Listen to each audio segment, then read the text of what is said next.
this idea that if you can make the decision to do hard things, you can do them. And that's something that I think I've kind of carried with me since, and will continue to for the rest of my life. Nick, thanks so much for doing this. It's great to see you again, of course, and excited to revisit and to share your journey, because it's a great one. So I think people think about applicants being coming from a couple demographics, consultants and bankers and maybe some product management people.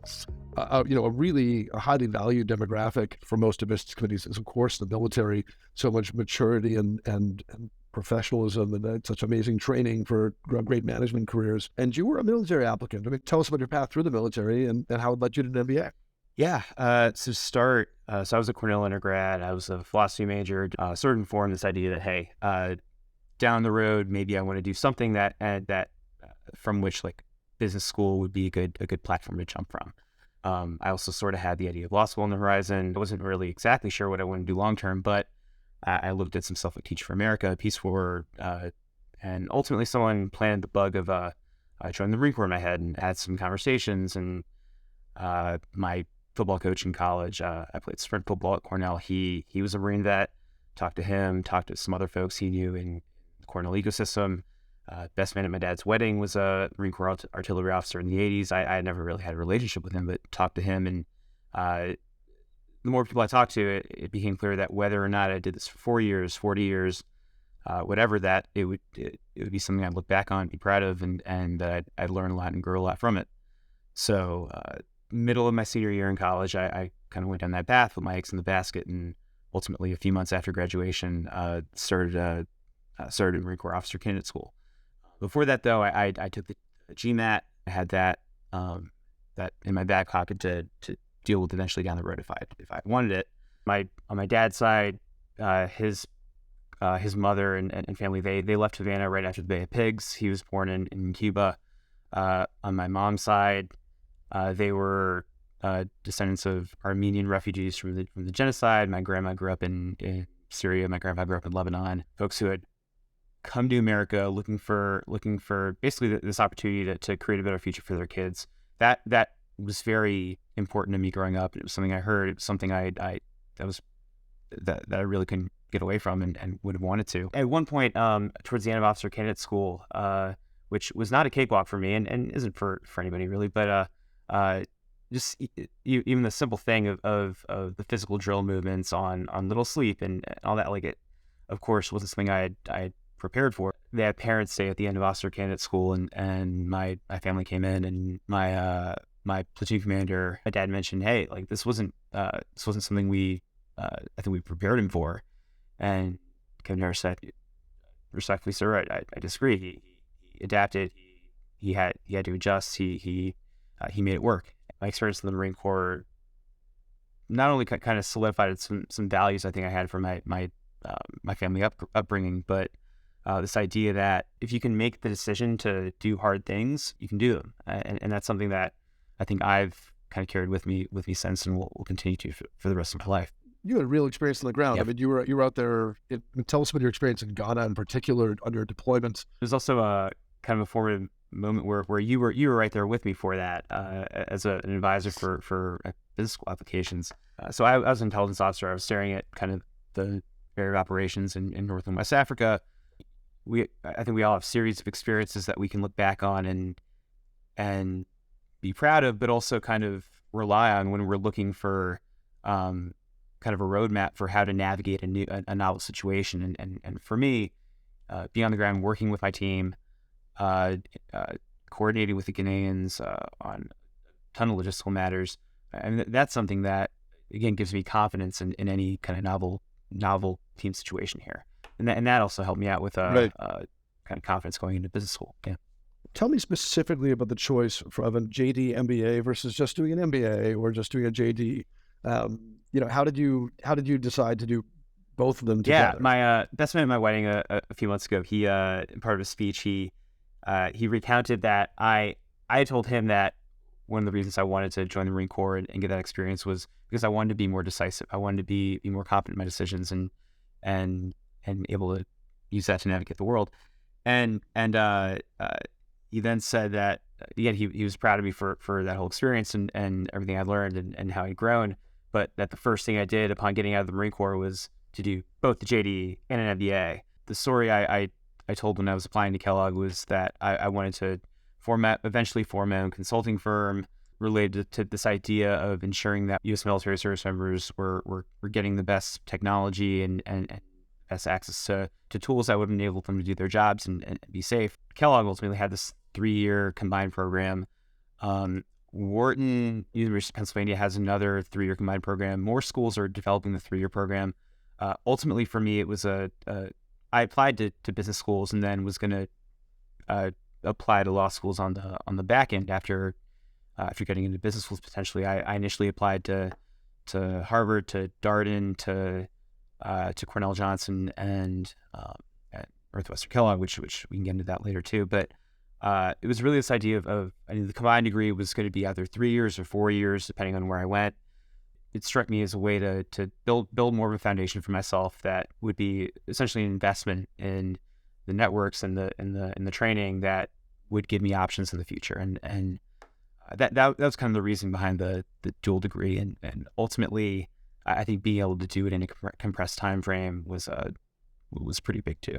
Yeah. So tell me about the application process itself, because you just jogged my memory. Yep. I mean, you were working on it well abroad at times, and just walk me through. I mean, what were some of the challenges, both logistically and experientially from the application process for you? Yeah, for me, so I decided it was going to be time to start transitioning. I was on this deployment from, I think, March through October, end of February through October of 2018.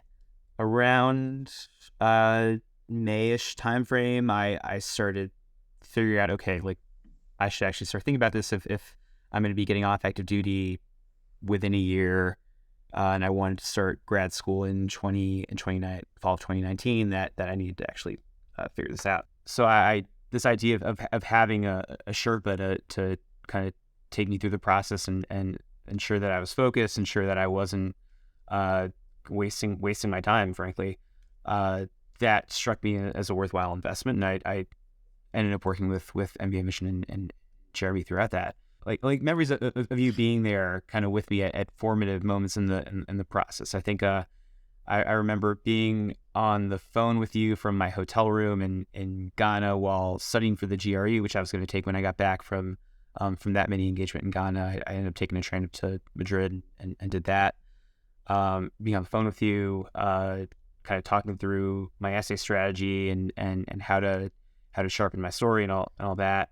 I remember after taking the GRE again, taking the GRE and getting the score back, exchanging emails with you, and there was a cheerleader, a coach, all that. It was huge. And then I remember ultimately doing a walkthrough on a mock interview with you the night before from another hotel room the night before doing interviews. So like, yeah, you were there with me along the way at key pivotal points in the process. But I started working through my Cornell and military networks to try to get to know the different school possibilities, and for different reasons, be they personal bias. I played football at Cornell, and Penn was our rivals. I wanted nothing to do with the University of Pennsylvania, even though they had a great 3-year program that I know people who had a great experience with. But so I stayed away from Penn. Northwestern, I had a buddy of mine from undergrad who was there doing the JD-MBA. Talked to him, kind of got a sense of the culture and his experience, and got pretty excited about it.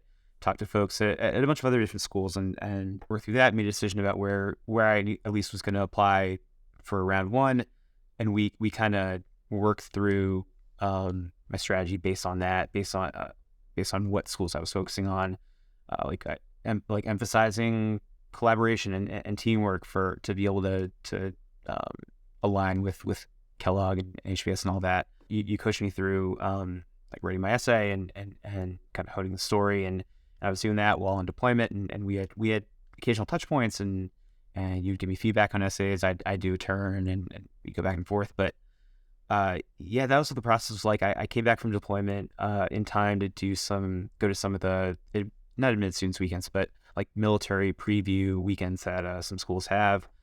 Did some interviews, and ultimately, I think January or so, started hearing back, and the rest is history. Okay. in terms of the actual pieces, I mean, what parts of the application process did you find to be the most challenging? I think it was this idea of honing the story that I was going to be confident about telling it. And if you're applying to business schools, you have some background, some professional experience, some life experience that you can draw from, and it was really looking back on that, reflecting. I think there was like a 30-page kind of brainstorming document I had to I'd fill out for you that gave us some ammunition to work with for the storytelling aspect. But it was really deciding what to focus on, and I think I initially had wanted to tell some sort of more winding story about like continued and like progressive like types of leadership, and but I think the thing that I remember your coaching helped me with is not taking for granted the importance of having been a Marine Corps officer, and that became kind of the bedrock of my story. Your story was so vast. There were so many different entry points for your story.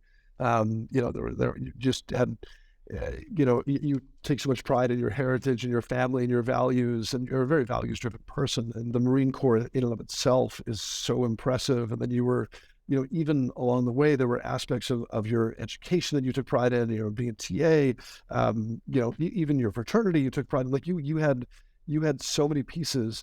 And it was, for you, it was a matter of saying like, okay, we have to rank order things by importance here. We can't say it all. And we have to give them the pieces that are most powerful to them, and in understanding that you're going to be a future leader. So it was sort of, I remember saying something like, it's not that you have to tell them everything because you can't. It's that you need to tell them what is most powerful about you at this point in life. If I recall, and I think you're kind of being confident that having your judgment and your experience there as a sounding board for that. In a time where I also couldn't really, I had competing priorities, to be able to have that focus was huge. Yeah. Do you have any advice for anyone who is considering an MBA, anyone who's considering a JD-MBA, anyone who's considering, anyone in the military in particular who's considering the transition to business or law school? Yeah. I think the biggest thing I'd say is start thinking about it early. I wasn't quite scrambling to put together my application, but I thought about it early enough where I was able to when I ultimately decided I wanted to work with an advisor to find an advisor to work with. I had time to take had taken the GMAT a few years earlier. I wanted to take the GRE again to tighten my score. I had time to do that. That was because I kind of had made a decision relatively soon about going down this path and preparing, and that's the biggest thing. Start early. Start talking to folks at different schools. Ask the same question to a few different people at the same place, to just kind of try to get a sense of people's experience, whether it enriches their lives, whether what struggles they've had navigating it, and any advice they've had for the process for their specific school.